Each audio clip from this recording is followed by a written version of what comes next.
Bismillahirrahmanirrahim. Assalamualaikum warahmatullahi wabarakatuh. Kami dari kelompok 3 yang beranggota Sulistiani NIM 2022-43004 dan rekan saya Kiswatul Izzah NIM 2022-43003 Beda Rayanti NIM 2022-43014. Oke, selanjutnya kami akan menjelaskan tentang metodologi ekonomi Islam. Yang pertama, filsafat ilmu sebagai disiplin ilmu. Aspek ontologi berkaitan dengan apa yang dipelajari atau apa objek studi ilmu. Persoalan utama pada aspek ontologi ilmu adalah fundamental struktur mengapa suatu disebut ilmu dan mengapa suatu disebut ilmiah. Dengan demikian, pada umumnya ontologi dikaitkan dengan pembatasan kriteria ilmiah dan tidak ilmiah. Ilmiah adalah suatu yang bersifat rasional, logis, dan dapat dipertanggungjawabkan. Aspek epistemologi berkaitan dengan bagaimana ilmu mempelajari objek studinya menggunakan metode tertentu, yaitu metode keilmuan dan metode ilmiah. Epistemologi ilmu adalah pembahasan mengenai al-aqd seperti al-aqd al-islami, al-aqd al-arabi, reason epistem, dan scientific. Epistemologi berwujud pemikiran-pemikiran yang berasal dari mazhab-mazhab besar pemikiran. Setiap keilmuan memiliki karakter keilmuan yang ditentukan oleh pola pikir mazhab yang menjadi dasarnya. Epistemologi memiliki dua elemen yang penting, yaitu yang pertama, struktur nalar yang merupakan unsur pokok dari aliran pemikiran yang membedakannya dengan aliran pemikiran yang lain. Yang kedua, proses pembentukan nalar, yaitu aspek histori dari epistemologi itu.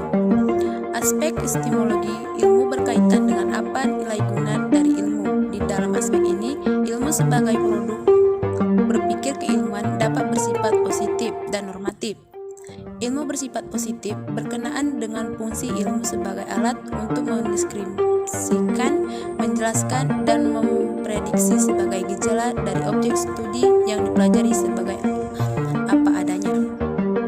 2. Filsafat ilmu sebagai landasan filosofis bagi ilmu pengetahuan. 1. Kerangka teori.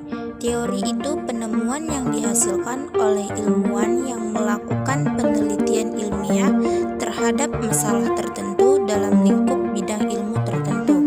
Dengan demikian, setiap teori ada penemu dan disiplin ilmiah.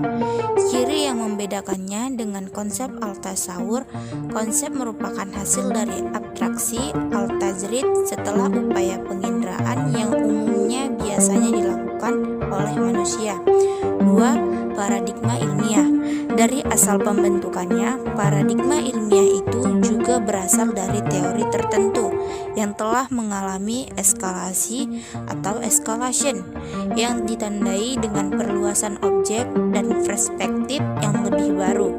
Paradigma ilmiah itu mirip seperti payung atau scientific umbrella yang melindungi sejumlah teori sehingga bisa jadi beberapa teori yang bernaung dalam satu paradigma ilmiah. 3. Asumsi dasar. Asumsi dasar itu aspek terdalam dari bangunan keilmuan sehingga dapat saja dianggap tidak ada kecuali bagi mereka yang memiliki kepekaan filsafat ilmu. Asumsi dasar itu merupakan seperangkat keyakinan, prinsip-prinsip hidup, spirit, bahkan keimanan keagamaan ilmuwan yang turut mempengaruhi perilaku keilmuan atau aktivitas ilmiah yang dijalankannya. Asumsi dasar itu merupakan basis teologis metafisis dari ilmu pengetahuan yang memungkinkan sains berbasis agama itu bisa menjadi ilmiah. 3. Perbedaan anatomi ilmu pengetahuan dalam Islam dan konvensional. Ilmu pengetahuan dalam Islam berdasarkan sumbernya dapat dibagi menjadi dua. 1. Revealed knowledge. Revealed knowledge adalah ilmu yang berasal dari wahyu Allah Subhanahu wa taala yang berupa Al-Qur'an dan juga hadis Rasulullah Shallallahu alaihi wasallam dan menjadi landasan utama dan sumber inspirasi utama dari acquired knowledge. 2. Accurate knowledge. Accurate knowledge adalah ilmu yang diperoleh dari hasil usaha manusia dalam menggali dan mengoptimalkan akal pikirannya dalam memahami sesuatu, seperti fatwa-fatwa kontemporer serta ilmu-ilmu modern yang ada pada saat ini. Saat ini, accurate knowledge yang menjadi fundamental ketika kita berbicara tentang sumber ilmu pengetahuan dalam Islam. Proses pemahaman, interpretasi, dan analisis ayat menjadi sebuah ilmu yang dapat dirasakan manfaatnya. Sumber pengetahuan dalam Islam diantaranya 1. Wahyu, 2. Akal, 3. Panca indera atau pengalaman, 4. Spiritualitas. 4. Filosofi ilmu dan peranannya dalam ekonomi Islam. Pada dasarnya sistem ekonomi Islam sangat berbeda dengan kapitalisme. Paradigma ekonomi Islam berbeda dengan paradigma ekonomi lainnya. Ekonomi Islam didirikan atas dasar ilmiah yang kuat. Ekonomi Islam memiliki struktur keilmuan yang lengkap, yaitu ia memiliki landasan filosofinya sendiri, dasar ilmiah untuk landasan mikro dan paradigma syariahnya. Komposisi struktur ekonomi Islam yang lengkap ini menunjukkan bahwa ia memiliki kompetensi ilmiah yang penuh untuk pembangunan. Masyarakat yang menganggotakannya menganut agama Islam sebagai jalan hidupnya akan mengembangkan sistem ekonomi Islam. Menurut Muhammad Arif Zakaullah, seperti hal lainnya ekonomi lainnya, sistem Islam juga berakar pada landasan filosofis tertentu seperti 1. Tauhid, kesatuan dan kedaulatan Allah Subhanahu wa taala. 2. Rububiyah, pengaturan ilahi untuk memberikan makan dan mengarahkan hal-hal menuju kesempurnaan.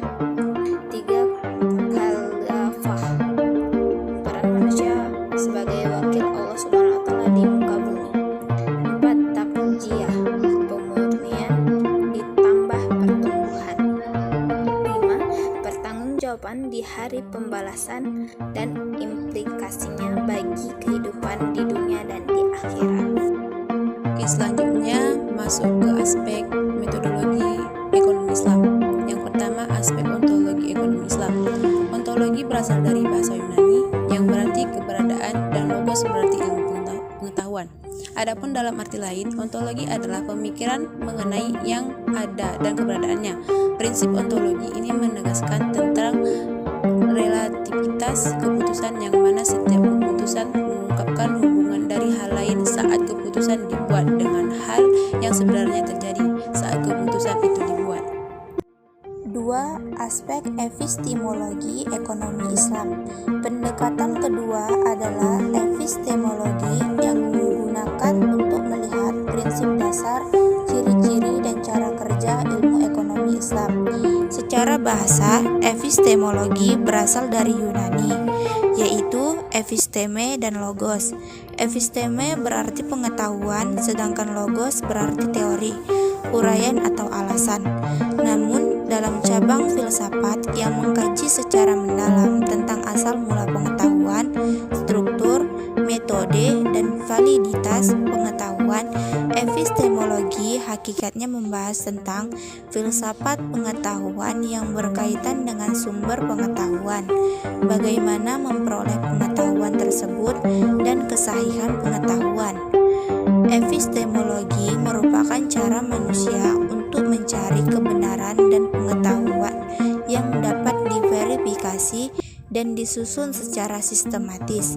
Ini artinya sesuatu yang dianggap pengetahuan perlu diuji kebenarannya secara prosedural dan antar pengetahuan yang terkait memiliki sebuah konstruksi hubungan yang berkesinambungan satu dengan lainnya. 3. Aspek aksiologi ekonomi Islam. Aspek aksiologi yang digunakan untuk melihat fungsi dan kegunaan ilmu ekonomi Islam dalam menyelesaikan berbagai persoalan yang dihadapi manusia dalam kehidupan sehari-hari. Namun, berdasarkan realitas di lapangan menunjukkan bahwa aspek aksiologis ilmu ekonomi konvensional dapat bertentangan dengan aksiologi fikih muamalah, karena sesuatu yang sah dapat transaksi bisnis belum tentu sah dalam pandangan fikih muamalah, karena terkait dengan nilai. Dalam aksiologi sering dibahas tentang pertanyaan etis yang terkait dengan sifat dari nilai, yaitu tentang baik buruknya. Selanjutnya, poin-poin metodologi ekonomi Islam. Poin yang pertama, metodologi ekonomi Islam lahir karena para ekonom muslim menilai bahwa ada ketidakseimbangan antara nilai dan norma. Al-Quran dan Sunnah, cara berpikir dan realitas ekonomi saat ini. Kemiskinan yang terus-menerus menjangkiti masyarakat, tingkat kesenjangan antara si miskin dan si kaya, masalah bunga bank, dan lain sebagainya. Selanjutnya, poin yang kedua. Metodologi ekonomi Islam dilakukan tidak hanya untuk menghasilkan sebuah konsep dan teori ekonomi Islam yang terbukti secara empiris. Pada sisi lain, teori ekonomi Islam yang dibangun tentu tidak sekedar mencerminkan konsep normatif yang terkandung dalam Al-Quran dan hadis. Teori ekonomi Islam yang baik adalah hasil dari metodologi kehidupan ekonomi masyarakat. Dengan demikian, dapat ditarik 3 hal yang menjadi tugas pokok metodologi ekonomi Islam dalam membentuk teori ekonomi Islam. 1. Menghasilkan teori ekonomi yang bisa menghubungkan atau kondisi ideal dan realitas. 2. Menghasilkan teori ekonomi yang mampu menjelaskan realitas dan hubungannya secara menyeluruh. 3. Menghasilkan teori ekonomi yang dapat merealisasikan tujuan.